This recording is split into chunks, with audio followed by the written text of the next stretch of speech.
Daily. Taste the Daily. அண்மை செய்தி. திமுகவின் தேர்தல் வாக்குறுதி எண் 311 நிறைவேற்ற வலியுறுத்தி இடைநிலை ஆசிரியர்கள் 18வது நாளாக கையில் காலி தட்டுகளோடு கடற்கரை ரயில் நிலையத்தில் இருந்து ஆட்சியர் அலுவலகம் நோக்கி பேரணியாக சென்று போராட்டம் நடத்தி வருகின்றனர்.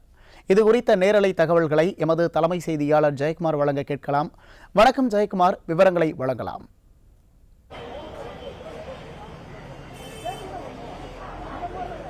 தேர்தல் வாக்குறுதி எண் வணக்கம் உமேஷ். தேர்தல் வாக்குறுதி எண் 311 நிறைவேற்ற வலியுறுத்தி 18வது நாளாக இன்றைக்கு வீதியில் இறங்கி இடைநிலை ஆசிரியர்கள் போராட்டத்தில் ஈடுபட்டிருக்கிறார்கள். தொடர்ந்து இந்த ஆசிரியர்களை குடும்பத்தோடு குழந்தைகளோடு கைது செய்யக்கூடிய அவலத்தை காவல்துறையினர் கையில் எடுத்திருப்பதாகவும், தங்களுடைய ஒருங்கிணைப்பாளர்கள் தங்களுடைய நிர்வாகிகளை வீட்டு காவலில் சிறை வைத்து மிகப்பெரிய அளவிலே 7 பேருக்கு மிகப்பெரிய அளவிலே அட்டூழியத்தை இந்த அரசாங்கம் ஈடுபடுத்தி வருவதாக வேதனை தெரிவிக்கிறார்கள். 2 காவலர்களை அவர்கள் வீட்டிலே சிறை வைத்து பாதுகாப்பிற்கு போட்டு ஒரு ஆய்வாளர் கண்காணிப்பிலே இதுபோன்று ஈடுபடுவதாகவும், எங்களுடைய போராட்டத்தை ஒடுக்கிவிட வேண்டும் என்கிற நோக்கத்தோடு இவர்கள் தெரிவிக்கிறார்கள். திமுக அரசுடைய தேர்தல் வாக்குறுதியைத்தான் நாங்கள் கேட்டு இந்த போராட்டத்தில் ஈடுபட்டு வருகிறோம். வலுக்கட்டாயமாக எங்களை கைது செய்கிறார்கள். பெண் என்று கூட பார்க்காமல் மிகப்பெரிய அளவில் துன்புறுத்தலுக்கு ஆளாக்கப்படுவதாக வேதனை தெரிவிக்கிறார்கள். காந்திமதி என்கிற ஆசிரியர் நம்ம சொல்லுங்கம்மா, என்ன பிரச்சனை சார்? 2009 பே கமிஷன்ல இடைநிலை ஆசிரியர்களோட ஊதியத்தை உங்களுக்கு 10ஆம் வகுப்பு மட்டும்தான் படிச்சிருக்கீங்க. அதனால இனிமேல் உங்களுக்கு அது வரைக்கும் 4500 ரூபாயா இருந்த அடிப்படை ஊதியத்தை 5200 ரூபாயா மாத்துறாங்க சார். ஏன் இந்த அநீதின்னு கேட்டா, நீங்க வெறும் 10ஆம் வகுப்பு தான் படிச்சிருக்கீங்க, கிராமத்துல தான் வேலை செய்றீங்க, உங்களுக்கு அவ்வளவுதான் சம்பளம்னு கேக்குறாங்க. அங்க இருந்து ஆரம்பிச்ச போராட்டம் 16 வருஷமா தொடர்ந்து நாங்க போராடி பல உண்ணாவிரதங்கள் இருந்து 19 நாள் 20 நாள் சாப்பிடாம தண்ணி குடிக்காம உண்ணாவிரதம் இருக்கும் பொழுது இதே எதிர்க்கட்சி தலைவராக அப்போது இருந்த முதல்வர் எங்களுடைய கரம் பிடித்து சொன்னார், கலகாட்சி வந்தவுடன் உங்களுடைய கண்ணீர் துடைக்கப்படும் என்று. தன்னுடைய வாக்குறுதி, தேர்தல் வாக்குறுதி 311 இடைநிலை ஆசிரியருக்கு சம வேலைக்கு சம ஊதியங்கிற வார்த்தையை சொல்லி இந்த பிரச்சனை தீர்க்கப்படும் வாக்குறுதி கொடுத்து தான் வந்தாருங்க சார். நாங்களும் அவர் வந்ததுல இருந்து 4.5 வருஷமா இந்த பிரச்சனை தீரும் பாக்குறோம். 2023ஆம் ஆண்டு புத்தாண்டு அன்னைக்கு அவர் ஒரு குழு போட்டாரு. 3 மாதங்களில் உங்கள் பிரச்சனை தீர்க்கப்படும். 3 வருஷமாகியும் அந்த பிரச்சனை தீரல. அதுக்கப்புறம் இப்ப நாங்க போராட வந்தப்ப எங்க தலைவர்களை கூட்டிட்டு போயிட்டீங்க. எங்க தலைவர்களை கூட்டிட்டு போயிட்டா போராட்டம் கலைஞ்சிருமா? ஏன்னா அவர் ஒன்னும் தலைவர்கள் கிடையாது. எங்களை தலைவராக உருவாக்கி விட்டு மகா தலைவர் அவர். ஏன்னா எங்க ஒவ்வொருத்தருக்கும் ஊதிய பிரச்சனை இருக்கு. இந்த ஊதிய பிரச்சனை எங்களுடைய வாழ்வாதார பிரச்சனை மட்டும் கிடையாதுங்க சார், சமூகத்தையே அழிக்கக்கூடிய பிரச்சனை. இன்னைக்கு நாம ஒரு இடைநிலை ஆசிரியரா ஆகணும் அப்படின்னா டீச்சர் ட்ரைனிங் படிச்சுட்டு நீங்க ஆசிரியர் தகுதி தேர்வு எழுதணும். 3 லட்சம் பேர் 4 லட்சம் பேர் எழுதுவாங்க, 20,000 பேர் தான் பாஸ் பண்ணுவாங்க. ஏன்னா அந்த தகுதி தேர்வு அவ்வளவு கடினமானது. அதுக்கப்புறம் அந்த 20,000 பேர் நியமன தேர்வு எழுதுவாங்க. அதுல வெறும் 2,000 பேருக்கு தான் போஸ்டிங் போட்டிருக்காங்க. இது இன்றைக்கு நாம பாக்குற உண்மை. போன வருஷம் 2,500 பேருக்கு தான் போஸ்டிங் போட்டிருக்காங்க. அப்போ 1% மட்டுமே வேலை வாய்ப்பு உள்ள இந்த பணிக்கு அவ்வளவு தகுதி வேணும். அவ்வளவு தகுதியோட படிச்சு உழைச்சி நாங்க பணிக்கு வந்தா, பணிக்கு வர்றவங்களுக்கு நீங்க 10ஆம் வகுப்பு தான் படிச்சிருக்கீங்க, அவங்களுக்கு இவ்வளவுதான் ஊதியம்னு சொல்லி கொடுக்குறீங்களே. நாளைக்கு எங்க பிள்ளைங்க எங்க கிட்ட படிக்கிற அரசு பள்ளியில் படிக்கிற அடித்தள மக்களோட பிள்ளைங்க நாளைக்கு இதே அளவுக்கு உழைச்சு முன்னேறி வரும் பொழுது அவங்க ஆசிரியர் பணியை தேர்வு செய்வாங்களா? பார்த்துட்டு இருக்கிற பொதுமக்கள் சொல்லுங்க, நீங்க உங்க பிள்ளைய ஆசிரியர் பணிக்கு அனுப்புவீங்களா? மாட்டீங்க. ஏன்னா அதே தகுதி உள்ள அதே மாணவன் இன்னொரு வேலைக்கு போனா அவனால இதை விட ஈஸியா அந்த கவர்மெண்ட் வேலைக்கு போக முடியும். அப்ப அவனோட அடிப்படை சம்பளம் 35,400 இருக்கும். அப்போ எதிர்கால சமுதாயம் ஆசிரியர் பணியை தேர்வு செய்யவே செய்யாது. எதிர்கால சமுதாயம் ஆசிரியர் பணியை தேர்வு செய்யலன்னா அரசு பள்ளிகளோட நிலைமை என்னாகும்? ஆசிரியர்களே இல்லாமல் நீங்க அரசு பள்ளிகளை மூட போறீங்களா? எதிர்காலத்துல இருக்கிற அடித்தட்டு மக்களோட பிள்ளைகளோட கல்விக்கு நீங்க என்ன பதில் சொல்ல போறீங்க? உங்களுக்கு அதுவோட புரியலையா? நாங்க வெறும் பணத்துக்காகவும் சம்பளத்துக்காகவும் மட்டும் போராடுறோம் நினைச்சிட்டு இருக்கிறீங்களா? இந்த சமுதாயம் மீண்டும் கல்வி அறிவு இல்லாத சமுதாயமாக உருவாவதை தடுப்பதற்காக நாங்க போராடிட்டு இருக்கிறோம். எனக்கு பிள்ளைக்குட்டியே கிடையாது. எங்கிட்ட படிக்கிற என் பசங்க தான் எனக்கு பிள்ளைக்குட்டிங்க. அந்த பிள்ளைங்களோட எதிர்காலத்துக்காக நாங்க போராடுறோம் சார். சும்மா காசுக்காக, பணத்துக்காக, சம்பளத்துக்காக நாங்க போராடல. நல்லா யோசிச்சு பாருங்க. ஆசிரியர் பணிக்கு யாருமே வரமாட்டாங்க. ஏன்? ஆசிரியர் பணிக்கு வரக்கூடிய தகுதி இருக்கிற ஒருத்தர்னால IAS ஈஸியா கம்ப்ளீட் பண்ணி போக முடியும் சார். அவன் 4 வருஷம் 2 எக்ஸாமுக்காக படிப்பான். அத்தனை மூளை அவனுக்கு இருக்கும். அப்ப அவன் தன்னுடைய வாழ்க்கையை மேம்படுத்துறதுக்காக ஆட்டோமேட்டிக்கா ஆசிரியர் பணியை தவிர்த்துடுவான். எல்லாரும் ஆசிரியர் பணியை தவிர்த்துட்டாங்கன்னா ஆசிரியர்களுக்கு நீங்க எங்க போவீங்க? இன்னைக்கு இந்த பிரச்சனை 25 வருஷம் கழிச்சு எழுதி வச்சுக்கோங்க. 25 வருஷம் கழிச்சு எங்கிட்ட படிக்கிற பிள்ளையோட பிள்ளை படிக்கிறதுக்கு அரசு பள்ளி இல்லாம, பள்ளி இருந்தாலும் ஆசிரியர் இல்லாம கல்விக்காக ஏங்கி அழுகுமே. அப்ப எங்க போவோம்? கல்வியில் சிறந்த தமிழ்நாடு. அப்ப என்ன ஆகும்? இதுக்கு தான் காமராஜர் 1 கிலோமீட்டருக்கு ஒரு தொடக்கப்பள்ளி திறந்தாரா? இதுக்கு தான் மக்கள் கிட்ட கையேந்தி ஒவ்வொருத்தரும் சத்துணவு போட்டீங்களா? இன்னைக்கு நீங்க சத்துணவு போடுறீங்க, காலை சாப்பாடு போடுறீங்க, மாலை சிற்றுண்டி கொடுப்பீங்க. படிப்பு சொல்லித்தரக்கு ஆசிரியர்கள் இருப்பாங்களா? எங்களுடைய எதிர்காலம், எங்கிட்ட படிக்கிற எதிர்கால மாணவர்கள் ஆசிரியர் பணியை தேர்வு செய்வாங்களா? இது சமுதாயத்தின் முன்னாடி நாங்க வைக்கிற கோரிக்கை. இதுக்காக, என்னுடைய பிள்ளைக்காக, என்னுடைய வருங்கால சமுதாயத்திற்காக நாங்க இங்க நின்று போராடிட்டு இருக்கோம். ஏன் தெரியுமா? இன்னும் 4 வருஷத்துல இங்க இருக்கிற பாதி பேர் ரிட்டையர் ஆயிடுவாங்க. அப்ப நாங்க போராடி என்ன பண்றோம்? யோசிச்சு பாருங்க. உங்க பிள்ளைகளுக்காக, எங்கிட்ட படிக்கிற பிள்ளைங்களுக்காக, உங்க சமுதாய அரசு பள்ளியில் தன்னுடைய குழந்தையை படிக்க வைக்கும் ஒவ்வொருத்தரும் யோசிக்க வேண்டிய விஷயம் அது. அரசு பள்ளியில் படித்து பணிக்கு வந்த ஒவ்வொருத்தரும் யோசிக்க வேண்டிய விஷயம் அது. அரசு பள்ளி ஆசிரியர்கள் பணத்துக்காக வேலை செய்யறவங்க இல்ல. தாங்கிட்ட படிக்கிற ஒவ்வொரு குழந்தையும் எதிர்காலத்துல என்னவாகணுங்கிற கனவு ஆசிரியர்கள் கண்கள்ல இருக்கு சார். அவனுக்கு கைட் பண்றதுக்கு அவங்க பேரண்ட்ஸுக்கு நேரம் இல்ல. எங்கிட்ட படிக்கிற 3ஆம் பையன் அம்மா அப்பா இல்ல, தாத்தா பாட்டி மாடு மேய்ச்சி படிக்க வைக்கிறாங்க. அவன் என்ன ஆகணும்னா தினம் அவனை டே சயின்டிஸ்ட் எங்க வாடான்னு கூப்பிட்டு அவன் கண்ணுல அவன் கனவை நான் விதைக்கிறேன். ஆனா நீங்க தகுதியான ஊதியத்தை கொடுக்கலைன்னா யாரும் ஆசிரியர் பணிக்கு வரணும்னு கனவு காண மாட்டாங்க. நல்லா யோசிச்சு பாருங்க. தொலைநோக்கு பார்வையோட ஒவ்வொரு சமுதாய ஆர்வலரும் யோசிச்சு பாருங்க. இது வெறும் சம்பளத்துக்காக கூடுற கூட்டம் இல்லை. எங்கள் தலைவர்களை ஒழித்து வைத்து விட்டால் நாங்கள் சோடை போக மாட்டோம். அவருக்கு இங்க கொண்டு வரவே வேண்டும். வேண்டும் வேண்டும் எங்கள் தலைமைகள் களத்தில் வேண்டும். கொண்டு வா அவர்களை கொண்டு வா. நாங்க 17 வருஷமா சம வேலைக்கு சம ஊதியம் கேட்டு ஒவ்வொரு விடுமுறையிலையும், ஒவ்வொரு பருவ விடுமுறையிலையும் உண்ணாவிரதம் தான் இருப்போம். டிபிஐல எங்களுக்குன்னு ஒரு இடம் ஒதுக்கப்பட்டுச்சு. ஆனா எல்லா ஆட்சியுமே எங்களை கைவிட்டுட்டு ஒவ்வொரு ஆணை தருவாங்க, அப்புறம் ஒண்ணுமே இல்லைன்னு சொல்லிடுவாங்க. ஆனா முன்னாடி நாங்க உண்ணாவிரதம் இருக்கும் போது நம்ம முதல்வர் ஐயா வந்தாங்க. ரொம்ப ஆறுதலா வந்து, நான் கலகாட்சி வந்துச்சா உங்களுக்கு நிச்சயமா செஞ்சு தருவேன்னு சொன்னாங்க. எங்களுக்கு ரொம்ப சந்தோஷமா இருந்தது. சொன்னதன்படியே தேர்தல் அறிக்கை 311 எங்களுக்கு தந்தாங்க. இந்த 311 அவங்க முத்துவேல் கருணாநிதி ஆகிய மகனாகிய நான் அப்படின்னு சொன்னாங்க பாருங்க. அரியணையில் ஏறும்போது அப்ப நாங்க 20,000 பேர் அழுதோங்க. அப்பா ஆட்சிக்கு வந்துட்டாங்க, நமக்கு சீக்கிரமா விடியல் வந்துடும், நம்மளும் சிறந்த ஆசிரியர்கள், அதே போல சம வேலைக்கு சம ஊதியம் வாங்கிடுவோம் அப்படின்னு ஆனந்த கண்ணீர் வடிச்சோம். வந்தது நாட்கள் ஆச்சுது, செஞ்சே தரல. ஒவ்வொரு தடவையும் எங்க தலைமைகள் போய் பார்ப்பாங்க, செஞ்சே தரல. இவங்க ஆட்சியிலேயே பலகட்ட உண்ணாவிரத போராட்டம் நாங்க செஞ்சோம். ஒவ்வொரு விடுமுறையிலையும் நல்லா கவனிச்சுக்கோங்க, ஒவ்வொரு விடுமுறையிலையும் பள்ளியில போராடுறது எங்களுக்கு நோக்கமே கிடையாது. பள்ளி வேலை நாட்களில் நாங்கள் போராடுவது எங்களுக்கு நோக்கமே இல்லை. இப்பவும் இந்த 2ஆம் பருவ விடுமுறையில நம்ம கலைஞர் ஐயா மகன் நம்ம முதல்வர் ஐயாவோட ஆட்சி இப்ப முடிய போகுது. இந்த லீவ்ல நம்ம போய் கேட்டோம்னா நமக்கு அரசாணை கிடைச்சிடும். நமக்குள்ள ஆயிரக்கணக்கான பேர் ரிட்டையர்ட் ஆயிட்டாங்க, ஆயிரக்கணக்கான பேர் இறந்துருக்காங்க மன உளைச்சல்ல. இன்னும் இந்த வருஷத்துல ஆயிரக்கணக்கான பேர் ரிட்டையர்ட் ஆக போறாங்க. அப்ப இந்த கடைசி ஒரு சில மாதங்களாது அவங்களும் நான் சம ஊதியம் வாங்கினேன்னு ஒரு சந்தோஷத்துல ஓய்வு பெறுவாங்க. இந்த ஆட்சியை விட்டா யார் செய்யறதுக்கு மாட்டாங்க. ஏன்னா இந்த ஊதிய குறைப்பு, இந்த அடிப்படை ஊதியத்தில் ஊதிய குறைப்பு எங்க கலைஞர் ஐயா ஆட்சிக்கு இருக்கும் போதுதான் நடந்தது. 6வது பே கமிஷன்ல அடிப்படை ஊதியத்துல 3170 ரூபாய் குறைச்சாங்க. அதுதான்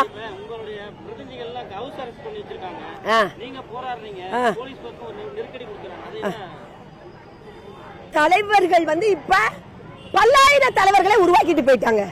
அவங்கள ஹவுஸ் அரெஸ்ட் பண்ணினாலும் ஒவ்வொரு ராபர்ட்டாக இங்க இருக்கிறவங்க எல்லாரும் நீ போன்னு சொன்னாலும் போக மாட்டாங்க. இப்ப ராபர்ட் சார் யார்த்தையாவது ஒரு போனை கொடுத்து, ராபர்ட் சார்ட்ட போனை கொடுத்து நீங்க போங்கப்பா, வேண்டாம் கொஞ்ச நாள் கழிச்சு வந்து போராடலாம்னா போக மாட்டோம் நாங்க.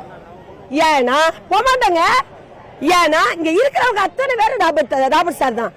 ஊதிய இழப்பால் வஞ்சிக்கப்பட்ட ஜனங்கள், மிக கடுமையாக வாழ்வாதாரத்தை இழந்து தவிக்கக்கூடிய ஜனங்கள் தங்களுடைய குழந்தைகளினுடைய அடிப்படை தேவைகளை கூட பூர்த்தி செய்ய இயலாத ஒரு அரசு பள்ளி ஆசிரியர்கள் நாங்க. இந்த போராட்டத்துக்கு முடிவு வரணும்னா முதலமைச்சர் அவர்கள் உடனடியா தலையிடணும். கோட்டையில இருக்க முதலமைச்சர் அவர்கள் உடனடியா தலையிட்டு தேர்தல் அறிக்கை எங்களுக்கு வாக்குறுதி தந்தாங்கல்ல, குடும்பமே ஊராரு ஒவ்வொருத்தரும் 10,000 பேரை ஓட்டு போட வச்சோம். முதலமைச்சர் ஐயா கருணை கூர்ந்து உடனடியா தலையிட்டு தேர்தல் அறிக்கை 311 நிறைவேற்றி அரசாணை கொடுத்து எங்க எல்லாரையும் மகிழ்ச்சியோட பள்ளிக்கு அனுப்பணும். அதுக்காக காத்திருப்போம். அரசாணை வரும் என்ற நம்பிக்கையோடு. இதுதான் சார், கடந்த 18 நாளா நாங்க போராடிட்டு இருக்கோம். இது வரைக்கும் எங்களை வந்து யாரும் அழைச்சி பேசல. எங்க இயக்குனர் வந்து அழைச்சி பேசினாரு. ஆனா எங்களுக்கு வந்து எந்த விதமா எங்க இயக்குனர் அழைச்சி பேசிட்டு நீங்க ஸ்கூலுக்கு போங்க, நாங்க உங்களுக்கு செய்யறோம், இந்த மாதிரி பொதுப்படியான வார்த்தைகளை தான் சொல்றாங்க. அதனால எங்களுக்கு என்ன செய்யறது அப்படின்றதே எங்களுக்கு தெரியல. உண்மையாவே சொல்றேன், ரொம்ப மன வேதனையுமா மன வருத்தத்தோட நாங்க இங்க போராட்டத்துக்கு வந்துட்டு இருக்கோம். எங்களுக்கு வந்து இது 18வது நாள் சார். இன்னும் 2 நாள்ல வந்து பொங்கல் இருக்கு. எங்களுக்கு முதல்வர் ஐயா என்ன சொல்லணும் அப்படின்னாக்கா, எங்களுக்கு இந்த ஜீவோ 311 ஜீவோ ஒடிச்சு எங்களுக்கு சம ஊதிய பொங்கல் அப்படின்றத நாங்க வீட்டுல போய் சந்தோஷமா கொண்டாடுற மாதிரி எங்களுக்கு முதல்வர் ஐயா பண்ணி கொடுக்கணும். நம்ம அமைச்சர் ஐயா வந்து எங்களை வந்து ஒரு நாள் என்ன சொன்னாங்க, ஈவினிங்ல போய் போராடுங்க, 5 மணிக்கு போராடுங்க. அது மாதிரி மாத்தி பேசுறாங்க. இன்னைக்கு ஒண்ணு நாளைக்கு ஒண்ணு, இன்னைக்கு ஒண்ணு நாளைக்கு ஒண்ணு பேசுறாங்க. எங்க மாநில தலைமைகளை வந்து ஹவுஸ் அரெஸ்ட் பண்ணிட்டாங்க சார். எங்க மாநில தலைமையில ஹவுஸ் அரெஸ்ட் பண்ணிட்டு அவங்க நினைச்சாங்க எங்க மாநில தலைமையில ஹவுஸ் அரெஸ்ட் பண்ணிடவே நாங்க யாரும் வர மாட்டோம், அவங்க ஹவுஸ் அரெஸ்ட் பண்ணிட்டா இவங்க எல்லாரும் சைலண்டா ஆயிருவாங்க அப்படின்னு நினைச்சாங்க. ஆனா நாங்க வந்து எல்லாருமே ஒருத்தர் மாநில தலைமையில் வட்டார தலைமை மாவட்ட தலைமை தான் சார். எங்களை யாருமே வந்து எங்களை இந்த போராட்டத்துக்கு வாங்க அப்படின்ட்டு யாரும் வந்து கூப்பிடுறதெல்லாம் இல்ல. எல்லாருமே ஒரு உணர்வு பூர்வமா தான் வந்துட்டு இருக்கோம். இது வந்து உழைப்பு சுரண்டலை தாண்டி உணர்வை வந்து சுரண்டிட்டு இருக்காங்க சார். எங்களோட உணர்வே வந்து என்ன ஆயிடுச்சு அப்படின்னாக்கா, நம்ம பக்கத்துல இருக்கிற நம்ம ஒரு நாள் முன்னாடி இருக்கிற டீச்சர்ஸ்க்கும் எங்களுக்கும் 30,000 ரூபாய் பக்கம் சேலரி வித்தியாசம் வந்துச்சுன்னா யார் சார் ஒத்துப்பாங்க? இப்ப முதல்வர் ஐயா வந்து 3,000 ரூபாய் கொடுக்கறாரு, பொங்கல் பரிசா 3,000 கொடுக்கறாரு. ஒரு வீட்டுக்கு 3,000, ஒரு வீட்டுக்கு 2,000, ஒரு வீட்டுக்கு 1,000 ரூபாய் கொடுத்தா யாருன்னா ஒத்துப்பாங்களா? யாருமே ஒத்துக்க மாட்டாங்க. அந்த மாதிரி ஒரு மன உளைச்சல் மன வேதனையை நாங்க வந்து இத்தனை 16 வருஷமா அனுபவிச்சுட்டு இருக்கோம் சார். ஆனா எல்லாருமே வந்து நல்ல திறமையான ஆசிரியர்கள் தான். எல்லாருமே வந்து என்ன சொல்றது, எந்த எண்ணும் எழுத்தும் திட்டம் ஒன்னு எடுத்துட்டு வந்தாங்க. அந்த எண்ணும் எழுத்தும் திட்டத்துல கூட பாத்தீங்கன்னா இங்க இருக்கிற மொத்த 10,000 ஆசிரியர்களை நீங்க பள்ளி புறக்கணிச்சிருக்காங்க சார். 10,000க்கு மேலே கூட இருக்கலாம். மொத்த 10,000 ஆசிரியர்கள் தான் சார் ஆர்பியா போவோம். ஆர்பினா ரிசோர்ஸ் பர்சன் சார். அந்த மாதிரி தான் நாங்க மட்டும்தான் ஆர்பியா போவோம். நாங்க வேலை செய்யறோம், எல்லா வேலையுமே நாங்க செய்யறோம். ஆனா எங்களுக்கு நாங்க சொன்னதை தான் கேட்கிறோம். அவங்க வந்து சொன்னதை நாங்க கேட்கல. இன்னொரு விஷயம், அவர் சொன்னதை நாங்க செய்ய வைக்காம போக மாட்டோம் சார். அவர் சொல்லி நம்ம ஐயா சொல்லியிருக்காரு இல்லையா, முதல்வர் ஐயா சொல்லியிருக்காரு, அது கண்டிப்பா நாங்க வாங்கிட்டு தான் இந்த சென்னையில இருந்து போவோம் சார். அது எத்தனை நாள் ஆனாலும் சரி, இந்த பொங்கலே முடிஞ்சாலும் சரி, நாங்க இங்க இருந்து போக மாட்டோம் சார். யாருமே கலையவே மாட்டோம். Thank you sir. சார், ஒவ்வொரு வருஷமும் எங்களோட பள்ளியில நாங்க சமத்துவ பொங்கல் கொண்டாடுறோம் சார். இந்த வருஷம் எங்களுக்கு சம ஊதிய பொங்கலா அது இருக்கணும்னு நாங்க ஆசைப்படுறோம். சமச்சீர் கல்வியை கொடுத்த எங்களுடைய கலைஞர் ஐயா, அவருடைய புதல்வர் முதலமைச்சர் ஐயா எங்களுக்கு சம ஊதியத்தை கொடுத்து எங்களுக்கு சமத்துவ பொங்கலை கொண்டாட வைக்கணும் சார். இது வந்து ஒரு பணத்துக்கான போராட்டம் கிடையாது சார். இது இடைநிலை ஆசிரியரோட இனத்துக்கான ஒரு போராட்டமா நாங்க இதை கருதுறோம் சார். நீங்க 18 நாளா போராடுறீங்க. 18 நாளா உங்களை யாரும் வந்து கண்டு அதுக்கு கோரிக்கையை சரி பண்ணணும்னு இல்ல. இந்த நிலையில பார்த்தீங்கன்னா உங்களுடைய ஒருங்கிணைப்பாளர்கள், போராட்டத்தினுடைய இந்த குழுவுடைய தலைவர்கள் எல்லாரையும் வீட்டினுடைய காவல் ஹவுஸ் அரெஸ்ட்ல வச்சிருக்காங்க. இனிமேலும் நம்பிக்கை இருக்க அந்த அரசாங்கம் இன்னும் 2 மாத காலம் தான் இருக்கு. கண்டிப்பா நம்பிக்கை இருக்கு சார். எங்களுடைய ராபர்ட் சார் எங்களுக்கு சொல்லிட்டே போயிருக்காரு சார். கடைசியில ஒருத்தர் இருந்தாலும் சரி, அவங்களுடைய ஒரு துளி ரத்தம் இருந்தாலும் சரி, நீங்க போராடி இந்த அரசாணையை மீட்டுட்டு தான் வந்தே ஆகணும் அப்படின்னு சொல்லி தான் சார் போயிருக்காரு. எங்க ஒவ்வொருத்தருக்குள்ளவும் அந்த உணர்வு இருக்கிறதுனால தான் ஒவ்வொரு நாளும் நாங்க வந்து இங்க நின்றுட்டு இருக்கிறோம். கண்டிப்பா இன்னைக்கு கிடைச்சிரும், இன்னைக்கு கடைசியா முடிவு வந்துரும்ன்ற நம்பிக்கையில ஒவ்வொரு நாளும் இருக்கிறோம். எங்களுக்கு கண்டிப்பா இன்னைக்கு இந்த தீர்வு கிடைக்கும் அப்படின்ற நம்பிக்கை இருக்கு சார். அந்த சிங்கங்களை கூண்டுக்குள்ள அடைச்சா கூட இந்த சிங்கக்குட்டிங்க யாரும் நாங்க அடங்கவே மாட்டோம் சார். கண்டிப்பா எழுச்சியோட நிப்போம் சார். இந்த போராட்டத்தை ஒருங்கிணைக்கக்கூடிய உங்களுடைய நிர்வாகிகளுக்கும் தனிப்பட்ட முறையில் அச்சுறுத்தல் இருக்கிறதா சொல்றாங்க. அதே மாதிரி நீங்கள் கூடுகிற இடத்திலேயே காவல்துறை முன்கூட்டியே உங்களை சாப்பிட்ற இடத்துல, ரயில் நிலையத்துல, பேருந்து நிலையத்தெல்லாம் கைது பண்றாங்க. அதை எப்படி பாக்குறீங்க? ஆமாங்க சார், இது வந்து நேத்து வந்து என்னன்னாக்கா, நேத்து வந்து எக்மோர் சென்ட்ரல் எல்லாம் வந்து இருக்கிற லாட்ஜஸ் எல்லாம் வந்து என்ன பண்ணிருக்காங்க, காவல்துறை வந்து அங்க இருக்கிறவங்க எல்லாம் போய் வெக்கேட் பண்ணிடுங்க, நீங்க இங்க இருக்கக்கூடாது, 500க்கும் மேற்பட்ட ஆசிரியர்களை வந்து நீங்க வந்து வெக்கேட் பண்ணுங்க, இந்த இடத்துல நீங்க கூடக்கூடாது அப்படின்லாம் சொல்லிருக்காங்க சார். எங்களை வந்து ரொம்ப ஒரு கேவலமா ட்ரீட் பண்றாங்க சார். கேவலமா ட்ரீட் பண்றாங்க அப்படின்றத விட நாங்க வந்து அமைதியா போராடிட்டு தான் இருக்கோம். நாங்க எந்த ஒரு இடையூறும் பண்ணல. பப்ளிக் எந்த ஒரு இடையூறுமே நாங்க இது வரைக்கும் பண்ண கிடையாது. எங்களுக்கு இடம் கொடுங்க, ஒரு இடம் டிபிஐ கொடுங்க, இல்ல ஏதாச்சும் ஒரு இடம் கொடுங்க. நாங்க அமைதியா உட்காந்து நைட் அண்ட் டே நாங்க இதுக்கு முன்னாடி ஒரு 16 நாள் நாங்க வந்து 19 நாள் உண்ணாவிரத போராட்டம் கூட பண்ணிருக்கோம் சார். அந்த மாதிரி எல்லாம் நாங்க பண்ணிருக்கோம். எங்களுக்கு ஒரு இடம் கொடுங்கன்னு தான் நாங்க கேக்குறோம். நாங்க என்ன ஆனாலும் நாங்க வந்து இந்த போராட்டத்தை வந்து கைவிட மாட்டோம் சார். எங்க மாநில தலைமையில அடைச்சிட்டாலும் நாங்க இந்த போராட்டத்தை முன்னெடுத்து நடத்துவோம் சார். வட்டார தலைமை, மாவட்ட தலைமை எல்லாமே இருக்கிறோம். எங்க எல்லாருமே இந்த போராட்டத்தை முன்னெடுத்து நடத்தி அரசாணை இல்லாம நாங்க பொங்கலே கொண்டாட மாட்டோம் சார். சார், இப்ப நீங்க வீதியில் இறங்கி இந்த தட்டோட நீங்க போராடிட்டு இருக்கீங்க. ஏற்கனவே பிச்சை எடுக்கும் போராட்டமும் நடத்திருக்கீங்க. இந்த நிலையில் உங்கள் நிர்வாகிகளுக்கு தொடர்ந்து நெருக்கடிகள் அதிகமாக கொடுக்குது காவல்துறை. வீட்டில் வந்து வீட்டினுடைய சிறை வச்சிருக்காங்க, 2 காவலர்கள் பாதுகாப்பு போட்டிருக்காங்க, ஒரு ஆய்வாளர் கண்காணிப்பில் இருக்காங்க. நீங்க எங்க போராட்டத்துக்கு வரீங்களோ அங்க போலீசார் உங்களை கண்காணிச்சு கைது பண்ணிட்டு இருக்காங்க. இனிமேலும் உங்களுடைய கோரிக்கை இந்த அரசாங்கம் நிறைவேற்றி கொடுங்கன்னு நம்பிக்கை இருக்கா உங்களுக்கு? சார், நாங்கள் இப்போ இல்லை, 17 வருஷமா நாங்கள் நம்பிட்டு தான் இருக்கிறோம். இப்பயும் நாங்கள் நம்புகிறோம் அவங்க கொடுப்பாங்கன்னு சொல்லிட்டு. ஏன்னு கேட்டால் இந்த கூட்டம் வந்து அவங்களுக்கு எதிரான கூட்டம் இல்லைன்னு அவருக்கும் தெரியும். இன்னொன்று, அவரு அழுதப்போ நாங்கள் அழுதோம், அவர் சிரிச்சப்போ நாங்களும் ஆனந்த கண்ணீர் விட்டு சிரிச்சோம். இப்படிப்பட்ட கூட்டத்தை ஏன் இவ்வளவு சோதிக்கிறாருன்னு எங்களுக்கு தெரியல. அதே மாதிரி இந்த கல்வி அமைச்சர் எங்களுக்கு வந்தப்போ எங்களை மாதிரி ஒரு யங்ஸ்டர் வந்திருக்கிறார், நாங்கள் ரொம்ப சந்தோஷப்பட்டோம். நாங்கள் தெருவில் உட்காந்துருக்கும் போது அவங்க பேட்டை வச்சு விளையாடுறதும், நாங்கள் தெருவில் உட்காந்துருக்கும் போது அவங்க பொங்கல் திருநாள் கொண்டாடுறதும் ரொம்ப மனசு கஷ்டமாக தான் இருக்கு. இங்க இருக்கிற ஒவ்வொருத்தவங்களும் தகுதி தேர்வு எழுதி வந்திருக்கிறாங்க. அதே மாதிரி நாங்க கேட்கக்கூடியது மிகை ஊதியமான போனஸ் கிடையாது, ஊக்க ஊதியமான இன்சென்டிவ் கிடையாது. எங்களுக்கு மறுக்கப்பட்ட உரிமையை நாங்க கேட்கிறோம். அதே மாதிரி அரசியலமைப்பு சட்டம் 19 பிரிவின்படி போராடுறது, ஒரு இடத்துல அமைதியா கூடுறது மனித உரிமை, அடிப்படை உரிமைன்னு சொல்றாங்க. இங்க வந்து அவங்க அனுமதிக்கப்பட்ட இடத்துல எங்களை தரன்னு இழுத்துட்டு போறதும், கற்பிக்கக்கூடிய ஆசிரியர்களை கண்மூடித்தனமா ரொம்ப ஒரு வலுக்கட்டாயமா எல்லா விஷயங்களும் செய்யறதும் காவல்துறையை நாங்க எங்களுக்கு ரொம்ப வருத்தமா இருக்கு. இந்த மாதிரி விஷயங்களை நீங்க பாத்துக்கிட்டு தான் இருக்கிறீங்க. தயவு செஞ்சு இதுக்கு வந்து எங்களை கூப்பிட்டு நீங்க பேசலாம் வேண்டாம். நீங்க தாராளமா எங்களுக்கு நீங்க அரசாணையை கொடுக்கலாம். ஏன்னா எல்லாத்துக்கும் தகுதி இங்க இருக்கிற எல்லாருமே நீங்க கொண்டு வர இப்ப அப்டேஷனான எல்லா ஸ்கீமையும், ஐசிடி முதற்கொண்டு டெக்னாலஜி சம்பந்தமான எல்லா ஸ்கீமையும் சரியா இம்ப்ளிமெண்ட் பண்ணக்கூடிய ஒரு கூட்டம் இது. இந்த கூட்டத்துல நீங்க இப்ப நாங்க வெளியில வந்துட்டு வெளியில நீங்க மறைச்சாலும் கூட பரவாயில்ல, இங்க அங்க இருக்கிற எஸ்எம்சி கேட்டு பாருங்க, பெற்றோர்களை கேட்டு பாருங்க, எங்களை எவ்வளவு மிஸ் பண்றாங்க, எங்களுடைய பிள்ளைகளை கேட்டு பாருங்க எவ்வளவு மிஸ் பண்றாங்க. எங்களுடைய எச்எம் நீங்க வெளியில கூப்பிட்டு கேட்டா சொல்ல மாட்டாரு, உள்ளுக்குள்ள எங்களை அவர் எவ்வளவு மிஸ் பண்ணுவாரு. எங்களால வந்து அங்க எவ்வளவு காரியங்கள் தடைபட்டு நிக்குது, ஸ்டாப் ஆகி நிக்குதுன்னு நீங்க அவங்களை கேட்டா உங்களுக்கு தெரியும். அவ்வளவு எக்ஸ்பர்ட்டான டீச்சர்ஸ் தான் எல்லாருமே இருக்கிறாங்க. தயவு செஞ்சு எங்களுடைய கோரிக்கை நிறைவேற்றி தாருங்கள். நாங்க முதல்வர்ட்டையும் கல்வி அமைச்சர்ட்டையும் கேட்டுக்கிறோம். சம வேலைக்கு சம ஊதியம் அப்படின்ற கோரிக்கை நிறைவேறாம இங்க என்ன நடந்தாலும், எங்க உயிரே போனாலும் பரவாயில்ல, நாங்க இங்க இருந்து போகவே மாட்டோம். அதை நாங்க முதல்வருக்கு தெளிவா நாங்க சொல்லிக்கிறோம். சார், இப்ப பாத்தீங்கன்னா முதலமைச்சருடைய கையில் தான் காவல்துறை இருக்கு.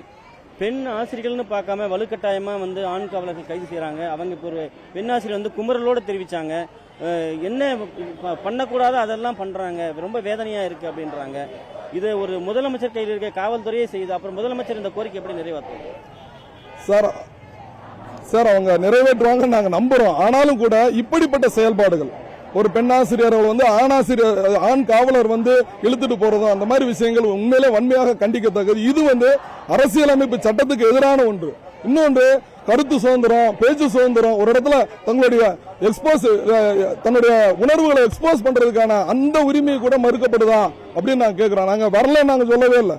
கொஞ்ச நேரம் உட்காந்துக்கிறோம், எங்களுடைய உணர்வுகளை நாங்க வெளிப்படுத்துறோம், எங்களுடைய கோஷங்கள் மூலமா எங்களுடைய உணர்வுகளை அரசுக்கு நாங்க வெளிப்படுத்துறோம் சொன்னா கூட உட்காந்து கொஞ்ச நேரத்தில் அப்படியே தூக்கிட்டு போறாங்க. தூக்கிட்டு போறது சாதாரணமா தூக்கிட்டு போகல, கையை பிடிச்சி திருகுறாங்க. நிறைய விஷயங்கள் நடக்குது. நாங்க போய் நைட்ல போய் படுத்தா எங்களுக்கு உடம்பு அவ்வளவு வலிக்குது. ஒவ்வொரு டீச்சர் சொல்றது அவ்வளவு சொல்லு, தூக்கமே வர்றது கிடையாது. பாருங்க, நீங்களே பாருங்க. இங்க இது இவர் யாருன்னு உங்களுக்கே தெரியும். இப்ப இருக்கிற முதல்வர் அப்போ எங்களுடைய போராளி, எங்களுடைய பொதுச் செயலாளர் ராபர்ட்டோட கையை பிடிச்சு, உங்களுக்கு நான் தர்றேன், நான் செய்யாம வேற யாரு செய்வான்னு சொல்லிட்டு கொடுத்த அந்த வாக்குறுதியை 17 வருஷம் ஆச்சுங்க சார், இன்னும் நிறைவேற்றாம இருக்கிறாங்க. அது எங்களுக்கு ரொம்ப மன வருத்தமா இருக்கு. தயவு செய்து இதற்கான ஒரு தீர்வை முதலமைச்சரும் கல்வி அமைச்சரும் சேர்ந்து முடிவெடுக்கணும்னு கேட்டுக்கிறேன். நன்றி. அதாவது இடைநிலை ஆசிரியர்கள் எதிர்க்கட்சியாக போராட்டம் நடத்திய போது, திமுக எதிர்க்கட்சியாக இருந்தபோது கையை பிடித்துக் கொண்டு உங்களுக்கு நாங்கள் இந்த வாக்குறுதியை நிறைவேற்றி தருகிறோம் என்று கூறிவிட்டு 2021 ஆட்சிக்கு வர வேண்டும் என்று 311 என்கிற தேர்தல் வாக்குறுதியிலே உங்களுக்கு சமவேளை சம ஊதியம் வழங்குவோம் என்று தெரிவித்துவிட்டு ஒரு குறிப்பிட்ட ஆசிரியர்களுக்கு ஊதியத்தை உயர்வாகவும் ஒரு குறிப்பிட்ட ஆசிரியர்களுக்கு குறைவாகவும் கொடுத்து ஒரு இடட்டடிப்பு செய்யப்பட்டிருக்கிறது. சமூக நல்லிணக்கத்திற்கு குந்தகம் விளைவிக்கும் விதமாக இந்த அரசு செயல்பட்டிருக்கிறது. சமூக நீதிக்கு இது எதிராக இருக்கிறது என்று 18வது நாளாக ஆசிரியர்கள் வீதியிலே இறங்கி போராடி கொண்டிருக்கிறார்கள். பெண் ஆசிரியர்கள் என்று கூட பார்க்காமல் முதலமைச்சர் கையிலே இருக்கக்கூடிய காவல்துறை ஆண் காவலர்கள் பெண் ஆசிரியர்களை கைது செய்வதும் அவர்கள் கையை பிடித்து திருவதும் இருக்கக்கூடிய பல்வேறு நிலைகளிலே அத்துமீறலில் ஈடுபடுவதாக அவர்கள் குற்றச்சாட்டு முன்வைத்திருக்கிறார்கள். இது எல்லாம் ஜனநாயகத்தினுடைய குரல் வலையை நசுக்கக்கூடிய செயல் என்று வேதனையோடு தெரிவித்திருப்பது குறிப்பிடத்தக்கது. விவரங்களுக்கு நன்றி ஜெயக்குமார்.